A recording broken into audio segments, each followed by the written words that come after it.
faut quand même dire un petit mot sur la chasse. Quand le sujet est sur la forêt, on sait que c'est toujours très virulent entre les chasseurs, les anti-chasses. Ça, le ton monte très vite. Alors, qu'est-ce qu'on peut dire au sujet de la forêt et des chasseurs aujourd'hui, Régine Touffet ? Oui, alors je confirme, c'est vraiment important de parler de la chasse quand on parle des forêts. Ouais.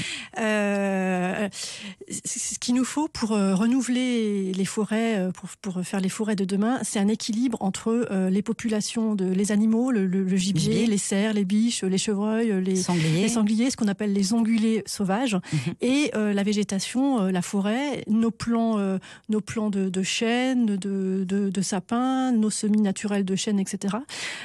On a 40% des forêts domaniales qui sont en déséquilibre, ce qu'on appelle en déséquilibre forêt-gibier, c'est-à-dire que les animaux broutent, consomment les jeunes tiges, les jeunes plants, et la forêt a vraiment beaucoup de mal à pousser.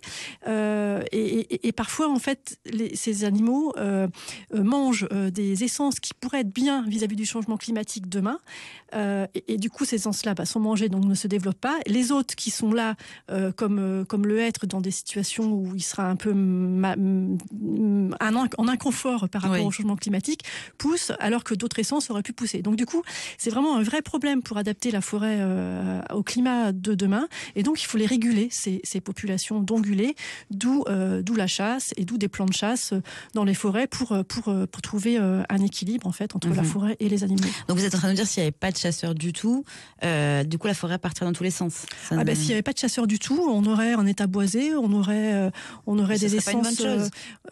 Non, on aurait une diversité, parce que du coup, c'est ce que j'essayais de vous expliquer tout de suite, c'est-à-dire que la diversité du coup est moindre, puisqu'il reste une ou deux espèces, alors qu'on en aurait d'autres.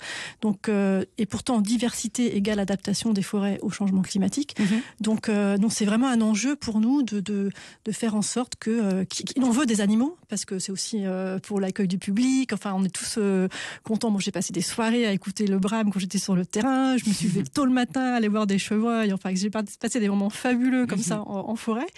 Mais il faut comme dans beaucoup de choses, un équilibre en fait. Donc nos chasseurs sont vraiment en forêt domaniale. On loue la chasse à des chasseurs et sont vraiment des alliés, des partenaires incontournables. Et respectueux aussi de ce qu'ils font. Ils ne chassent pas trop. Évidemment dans les dates imposées, etc., on imagine. Alors, c'est organisé, il y a un cahier des clauses générales. S'il y a des manques, en fait, il y a des pénalités. On peut ne pas renouveler la location. Enfin, ça nous arrive de le faire. C'est encadré. C'est encadré, voilà. Il y a des plans de chasse qui sont attribués par les services de l'État. Enfin, oui, et c'est bien de l'avoir dit dans cette émission. France Bleu, c'est déjà demain.